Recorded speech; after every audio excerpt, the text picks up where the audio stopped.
34 জনের সাথে কথা বললাম যে ভাই বাংলাদেশে কি ভোট হবে ফেব্রুয়ারিতে। এর মধ্যে 31 জন বললো ফেব্রুয়ারিতে ইলেকশনের কোনো সম্ভাবনা দেখতেছি না। বর্তমানে তো রাজনীতি তো এই ধরনের পরিস্থিতি চলছে, কেউ সিট ভিক্ষা করতেছে, কেউ ডিরেক্ট বলে ফেলে ভাই আমাকে একটা সিট দেন, যদি সিট না দেন ভাই আমি এত বছর রাজনীতি করছি তাহলে জীবনে কি করব। আর কিছু মানুষের আত্মসম্মান আছে, ওই বড় দলগুলোর কাছে গিয়ে সিট চাইতে পারে না, মুখ বুঝে হলো পড়ে আছে। তা আমরা সবাইকে আহ্বান জানাবো, আমাদের দেখে আপনারা শিখুন।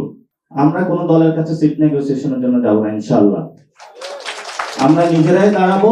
কারণ রাজনীতি করেছি আত্মমর্যাদার প্রশ্ন, আত্মমর্যাদার প্রশ্নে আমরা এক বিন্দু ছাড় দিব না। যে সকল দলের নেতৃবৃন্দ রয়েছেন আপনাদের মেরুদণ্ড কোন বড় দলের কাছে বিক্রি করে দিবেন না, মেরুদণ্ড সোজা রাখুন, আমাদের সাথে আসুন ইনশাআল্লাহ। ঐক্যবদ্ধভাবে আমরা একসাথে রাজনীতি করব, সিট বন্টনের পলিটিক্স বাংলাদেশে আর চলবে না।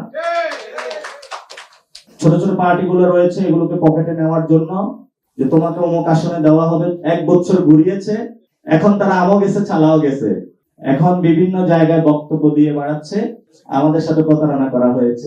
প্রতারণা তো আপনি নিজের সাথে করেছেন, কর্মী বৃন্দের সাথে করেছেন। এই জন্য হলো একটু কষ্ট হলো, একবার যদি উঠে দাঁড়াতে পারি শির দাঁড়া করে, আমরা বাংলাদেশে এই সকল পরিবারতন্ত্র থেকে শুরু করে চাঁদাবাজি, সন্ত্রাস, ধর্মীয় ফেসিবাদ সবকিছু ইনশাআল্লাহ ভেঙে পড়বে। আমরা এই ভাঙা দিয়ে শুরু করেছি, এখন গড়ার কাজে শুরু করেছি। প্রফেশনালস যারা রয়েছেন, বিভিন্ন রাজনৈতিক দলের যারা রয়েছেন, আসলে ঐক্যবদ্ধ হন, ইনশাআল্লাহ আমরা একটি নতুন বাংলাদেশ গঠন করব। বর্তমান রাজনৈতিক পরিস্থিতিতে একটি সংকট বিরাজ করছে।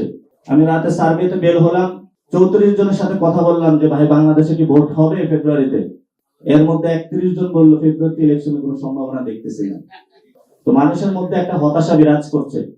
আমরা যেহেতু ডেমোক্রেটিক বা গণতান্ত্রিক কান্ট্রি, আমাদের গণতান্ত্রিক পথে যেতে হবে, কিন্তু গণতন্ত্রের জন্য যে আয়োজন, যে ভিত্তিমূলে গণতন্ত্র প্রতিষ্ঠিত হবে, যদি পুরাতন সিস্টেমে যায় তাহলে ভবিষ্যতে আমরা গণতন্ত্র একটি মুখের শব্দ থেকে যাবে, বাস্তব কোনো গণতন্ত্র আমরা প্রতিষ্ঠা করতে পারবো না।